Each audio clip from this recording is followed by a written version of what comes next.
India's defense sector is undergoing a dramatic transformation. The government has made a bold move. Hindustan Aeronautics Limited, or HAL, is out of the next phase of the Advanced Medium Combat Aircraft, or AMCA project. The AMCA is India's vision for a homegrown fifth-generation stealth fighter jet. For decades, HAL was the default for military aircraft, but now, the government is turning to the private sector for innovation and speed. This isn't just a bureaucratic change, it's a clear message that delays and inefficiencies can no longer be tolerated. HAL, despite its experience, failed to meet the new, tougher criteria set by the Aeronautical Development Agency.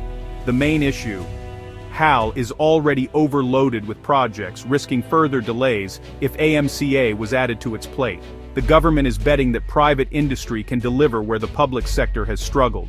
The AMCA is more than a fighter jet, it's a symbol of India's technological ambition. By handing the project to new players, India hopes to inject urgency and innovation into its defense sector. The private sector now leads the charge for India's next-generation air power. The AMCA is set to be the Indian Air Force's crown jewel, a 25-ton, twin-engine fifth-generation stealth fighter. Its stealth, supercruise capability, and advanced sensors will make it a formidable force. India faces a tough neighborhood. China already fields the J-20 stealth fighter and is testing more, while Pakistan eyes similar technology. The AMCA is India's direct response to this escalating threat, ensuring the IAF stays competitive. The IAF plans to induct around 120 AMCAs, forming the backbone of its future fleet. The first prototype is targeted for 2029, with production by 2035. The government has committed significant funding, signaling urgency and resolve. The AMCA will debut with American GE engines, but the ultimate goal is an indigenous engine co-developed with France's Safran. This project is about more than a jet. It's about building an advanced aerospace ecosystem in India. The AMCA is a leap towards self-reliance and global defense stature. It's a technological and strategic necessity. India is determined not to fall behind. HAL has been India's aviation backbone for over 80 years, building and maintaining nearly every military aircraft. But today, HAL is overwhelmed. Its order book is nearly 8 times its annual turnover, with major projects like the Tejas Mark 1A already delayed. HAL is also juggling new helicopters, legacy fleet maintenance, and civil aviation projects. The government's decision to sideline HAL from AMCA is pragmatic. It's about de-risking a critical project. Past delays, especially with the Tejas, have raised concerns about HAL's capacity to deliver on time. This isn't about HAL's technical skills, but its operational bandwidth. By shifting AMCA to the private sector, HAL can focus on delivering Tejas fighters and supporting the current fleet.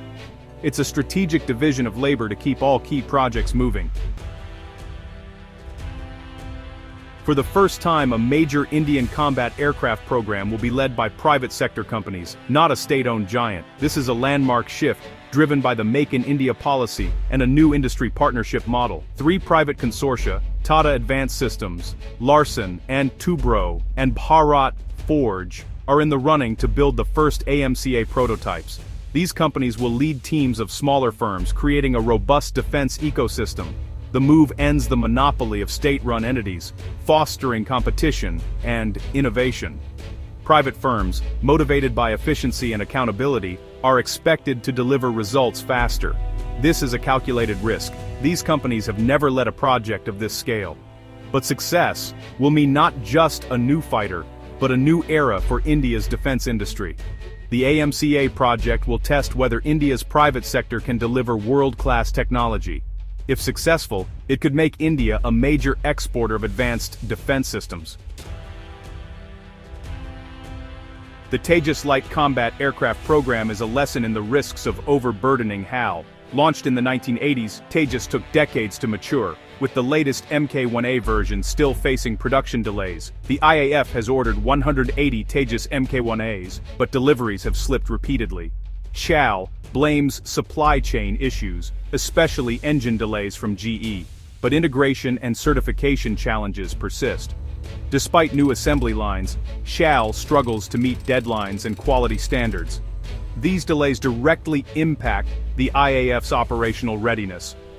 The government's decision to keep AMCA out of HAL's hands is a direct response to these lessons.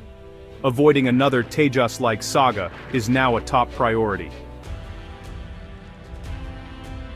The AMCA decision is a strategic response to India's urgent need for modern fighters. The IAF's fleet is aging, and delays in new inductions have left gaps in air power. With China and Pakistan rapidly modernizing, India can't afford to lag behind. The AMCA is designed to restore the IAF's edge, offering stealth and advanced capabilities. By fast-tracking the project through private industry, the government hopes to accelerate delivery and avoid past pitfalls. This move is part of broader defense reforms, aimed at self-reliance and global competitiveness.